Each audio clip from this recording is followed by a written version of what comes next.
Every music venue has a story, a culture, and each is a portal to discovery. Kyle Lamont, host and producer of ConcertCast, is your guide on a journey through today's concert culture. Season 1, A Road Trip Around Maine, was released in the wake of a global pandemic. Rocked by the cataclysmic shift, Lamont began to document the movement. In Season 2, we'll connect deeper with thought leaders who are creatively adapting and recalibrating the next rendition of concert-going and culture. In this episode, Lamont talks with Misty Roberts, a tour manager who's worked with Bruno Mars, Metallica, and more, who shares transparent insights into the future of touring and changes she wants to see take center stage. Long before creating ConcertCast, I was a runner at the Blue Note in Columbia, Missouri. I was a wide-eyed hippie college chick who just couldn't wait to jump on the bus and grab the rider, which is like a fancy term for a grocery list, from the badass tour manager so that I could help them take care of all the little details that would set the band up for a killer show. You know, granola bars, pizza, beer, and sometimes the occasional stage blood request. I loved being a gear in the concert machine. Roadies, managers, promoters, owners, and runners like me all working together to transform a venue. And it was rinse and repeat cycle pretty much every night. But it was always exciting and clearly very impressionable. I thrived on the energy, and the tour managers enchanted me with their wizardry. And to this day, when going to a concert, I like to arrive early so that I can watch the roadies dial everything in. And when orbiting around the venue during a show to take in the varying vantage points, I tend to linger longest behind the production board so that I can watch the sound and lighting engineers work. The telepathy between the band and the tech crew is just remarkable. And after the show, I stay as long as I can, sometimes right up to the point of when security asks me to leave, because watching the roadies disassemble the stage is a thing of wonder. And even from afar, I'll always feel part of an exclusive club. When COVID hit, I felt utter despair for all the tour managers and roadies I've ever worked with, and those I've never met. These humans are instrumental to putting on a concert, and they've built careers on touring. To have it completely pulled out from under them without any support or backup plan was devastating. According to an article in the New York Times about roadies without work, 1,700 respondents in the Production Services Association said that they had suffered depression, and nearly 15% said that they had experienced suicidal thoughts. While researching this unsettling topic and planning an episode from a tour manager's perspective, I luckily happened upon Misty Roberts. She's a veteran tour manager who has strong opinions about happiness and health being top priorities when the touring business comes back online.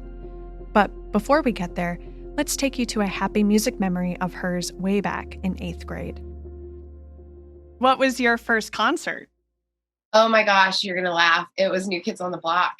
I remember sitting on the phone and redialing over and over Ticketmaster to get in line on the phone to get tickets because we didn't have a Ticketmaster outlet to buy tickets. So was it an arena show? It was actually an amphitheater. At the time, it was called Sandstone Amphitheater outside of Kansas City. It's in Bonner Springs, and it's been rebranded 8 million times. I have no idea what it's called now. Have you been there on tour with a band that you were working for?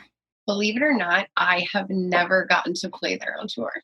I've gone backstage for other shows, but I've never actually gotten to do a show there.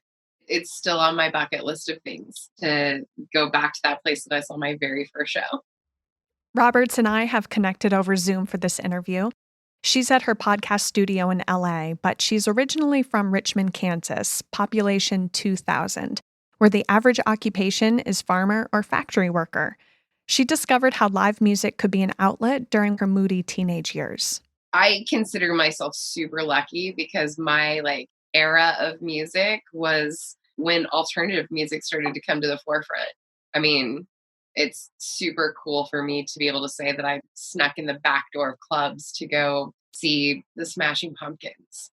In her mid-20s, after a few unfulfilling jobs and an impulsive marriage, I met a boy, and I was definitely very rebellious, and it seemed like a good idea when he said, "Let's get married." I was like, That will piss everyone off. Absolutely. So I was married for a couple years, really, really young. I was 19 when I got married, and I was about 22 when I got divorced. We parted very amicably. She ended up moving to Lawrence, Kansas, a very cool college town, and living right next door to the Bottleneck, an iconic music venue. So that we could make sure that we could get home every night from the Bottleneck. So tell me about that, like how important it was to just like feed the love of live music every night, just to like so much so that you were living down the street from a venue. I feel like it was the first time in my life that I was surrounded by people that got it, you know? Being raised in a super small town, there are things that are like set out for you. You're not supposed to sneak into the back door of a club to listen to a rock band. I mean, I have so many memories of shows at the Bottleneck and the Granada, and it wasn't just a hobby, it was our life. You would wake up in the morning hungover from the night before and go, who are we seeing tonight? It was your people, it was your place, and it's where you felt comfortable. And I think out of that, I started to realize that spending that time there, I did get to observe all of those bands coming through, and I got to see that there was a path there that can be taken. And it wasn't going to be easy, but nothing in life that's worth it is easy. During that early time when you were getting interested in like the business side, did you find yourself watching the tech crew or the sound guy, maybe more so than the band? There wasn't the internet. So it wasn't like you could look up an article of who does what on tour and where do you go to school. For me, it was just, well, I guess I'm going to jump into this the same way I kind of have with everything else in my life and just figure it out. Just observing everybody, including the musicians, and being like, am I sure I want to take care of musicians? Because sometimes they're a little crazy. I think I'm by nature a nurturer.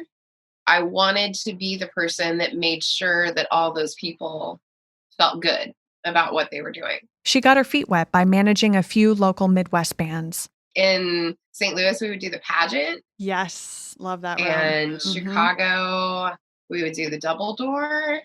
And then in Dallas, we would do the entire like Deep Ellum, you know, the whole realm of clubs down there. There were at the time, I think like 7 or 8 different clubs in Deep Ellum that were pretty big name clubs. So yeah, it was a really impressive undertaking for, like I said, a bunch of unsigned bands that didn't have booking agents. We just learned. We taught ourselves. And from there, she was hired to manage a big-time national tour called Mannheim Steamroller. Yeah, it's the longest standing Christmas tour in the U.S.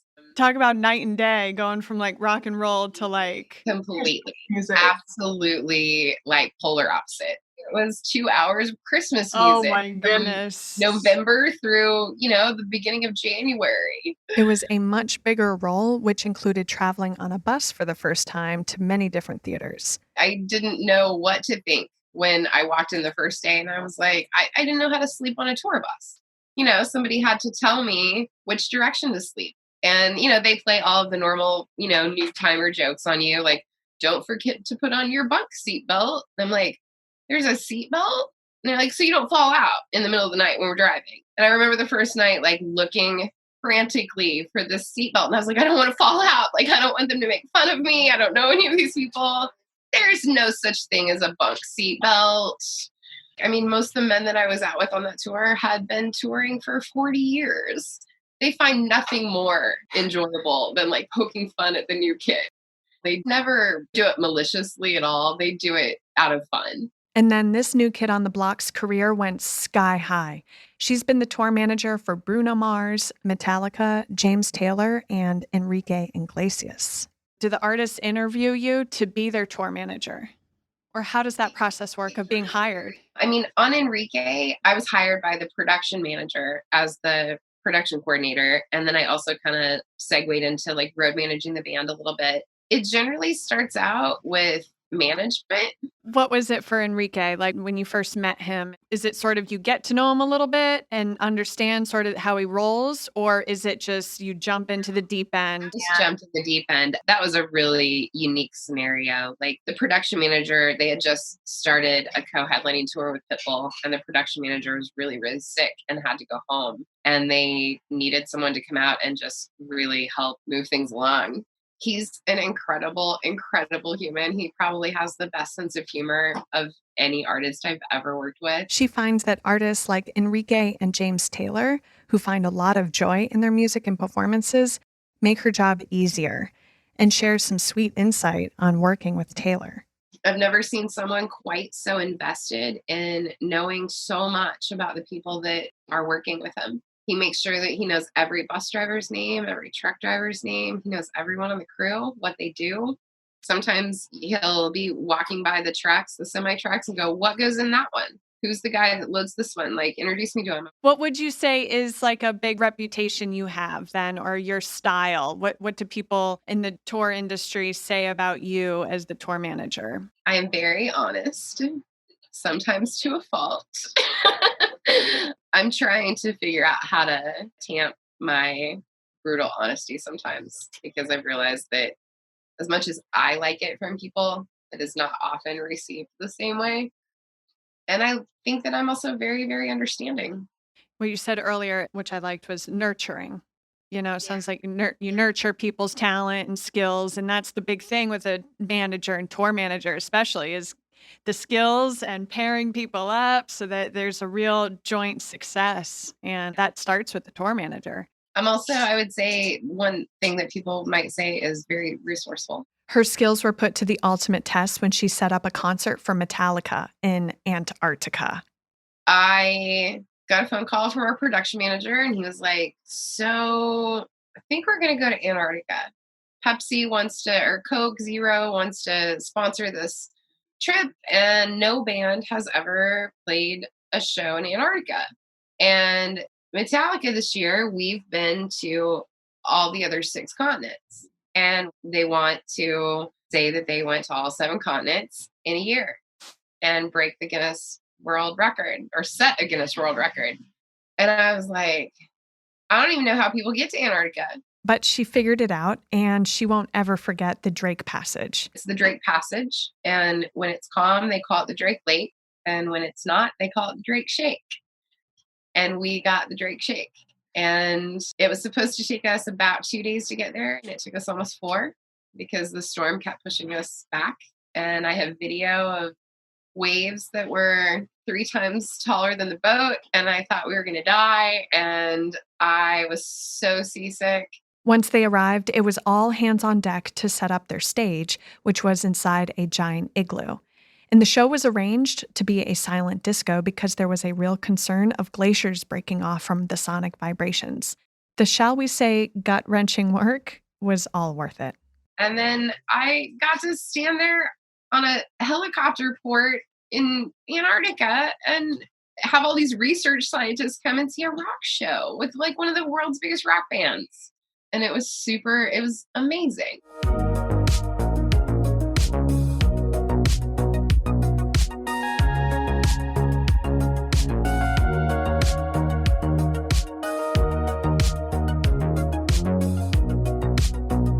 There are elements to tour managing that aren't picture perfect. It's no secret that the industry is male-centric.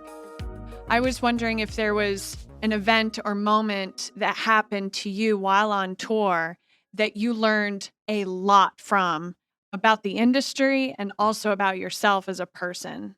Absolutely. I got fired from a tour, and I had not ever been fired from anything before, ever.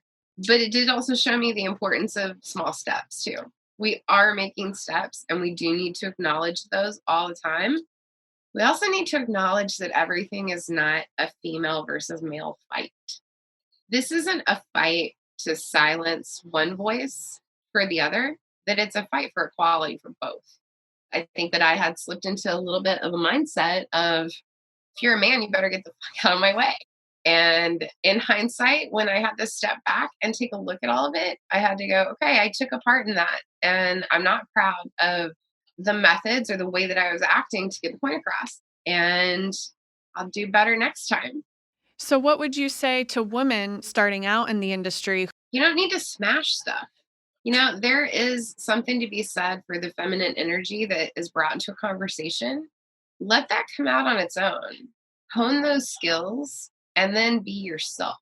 First of all, give it time to find who you want to be and how you want to represent yourself in any industry. Harness that and use it.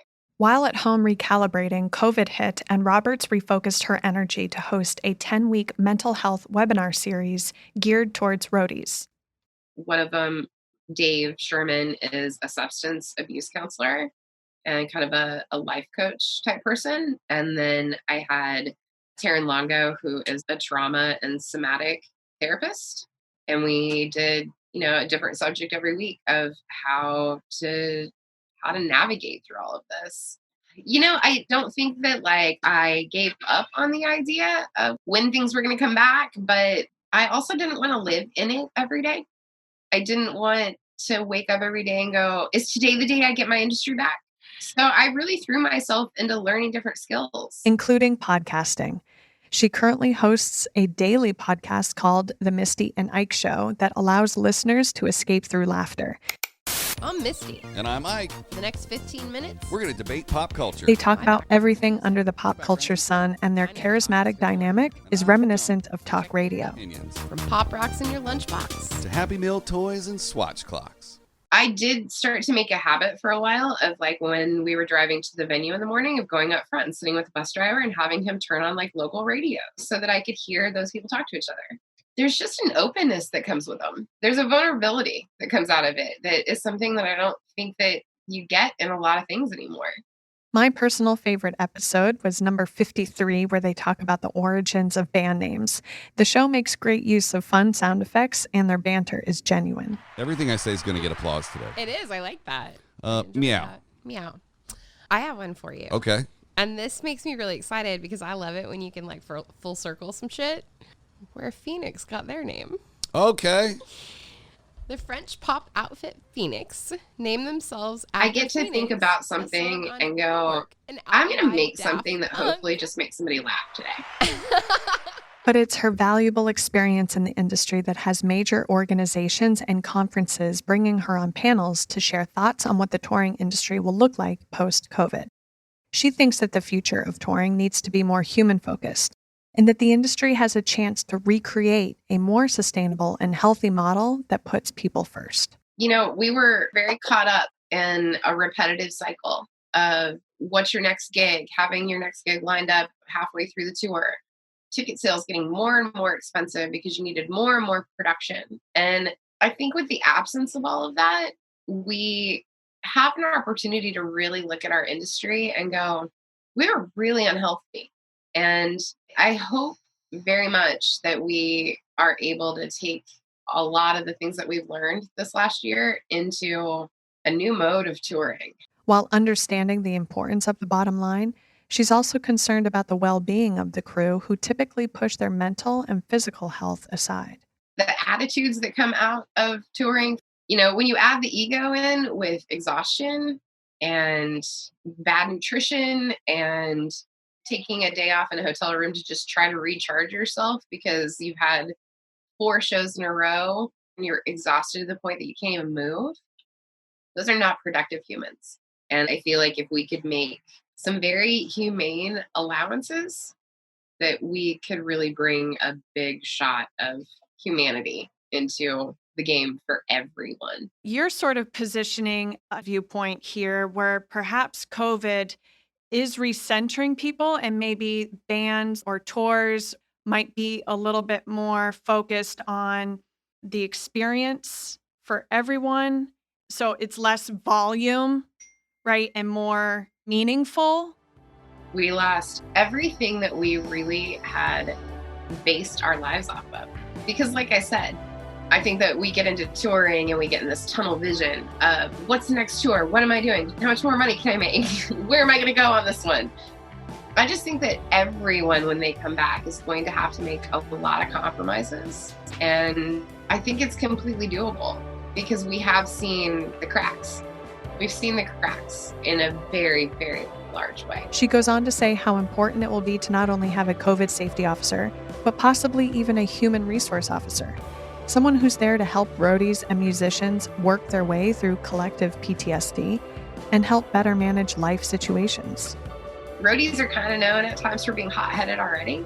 I can't imagine what that's going to look like when the stress of putting up the first show is happening and the stress of getting vaccine passports looked at. You know, we're going to have a lot of people that are going to come back that are in desperate financial shape, that it would be really helpful if they knew that they could go and talk to somebody and say, can you help me look up somewhere that I can look for some kind of a loan to catch up on my mortgage? And she also envisions a focus on physical health.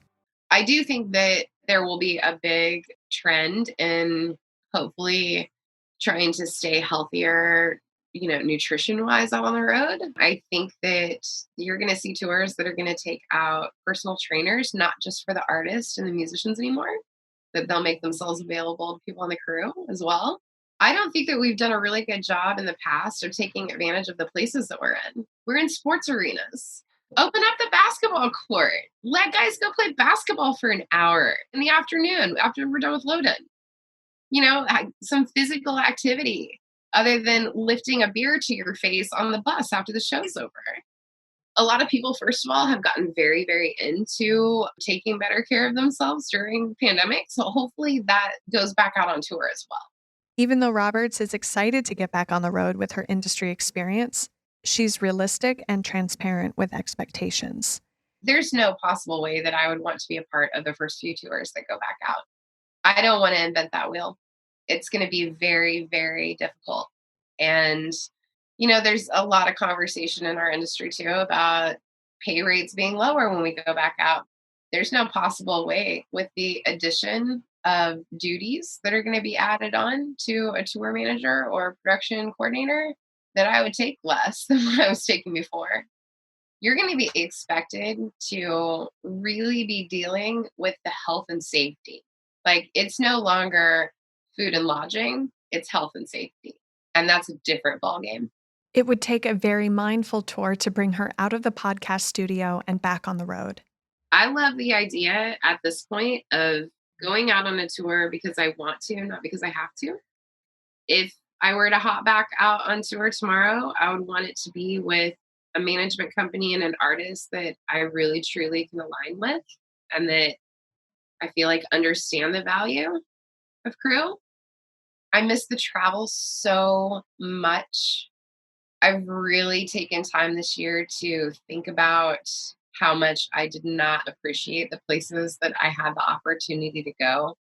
And I want another run at that. You know, I also have that pie in the sky idea that maybe our podcast takes off and we go out and tour and do our podcast live. I love the idea that, you know what, maybe somebody's my tour manager for a minute. I think that there would be nothing more fun than that. Tell me what venue you're excited to get back to. Oh, I cannot wait for the Hollywood Bowl. There is something about doing a show at the Hollywood Bowl that it was always one of my bucket list places, and it just has a different feeling. It just resonates different every time I'm there. I actually have only seen one show at the Hollywood Bowl myself. You know, I'm always backstage, and I'm going to make it a point to go to more shows at the Hollywood Bowl whenever I can. That way I can get that feeling that everybody else does. I feel like if I can keep recapturing that feeling myself, it will keep me in line with all those things that I've learned this year. After our interview, I couldn't help but think about how tomorrow's wide-eyed runners might be making more smoothie runs than beer runs, or bringing roadies and musicians to the nearest gym instead of smoking J's with them in the back alley or green room. So much of the touring lifestyle is built on wild nights and chaos. Is it possible to have a holistic approach to touring, or will the concert industry lose its edge? Will roadies choose to swap beers for basketballs? Or maybe it's a more subtle shift from needing to cope and escape from exhaustion to celebrating the love of live music with renewed energy. Clearly, the concert industry has an interesting opportunity to reinvent itself, prioritizing people over profit and exchanging immediacy for sustainability. Like Robert said, COVID has shown the industry its cracks. So why push people to fall through them again? Little things that go a long way. Donate to NIVA, the National Independent Venue Association, to save our stages. And to Backline.Care, a nonprofit organization that connects music industry professionals and their families with a trusted network of mental health and wellness providers. Our resident mastermind is Mark Tuckashan. Editor and engineer is Peter McGill. Our supervising producer is Heidi Stanton-Drew. Special thanks to Misty Roberts, Pepper Little, Amy Charlie, Cara Romano, Eddie Contento, Jesse Kudo, and thank you for listening.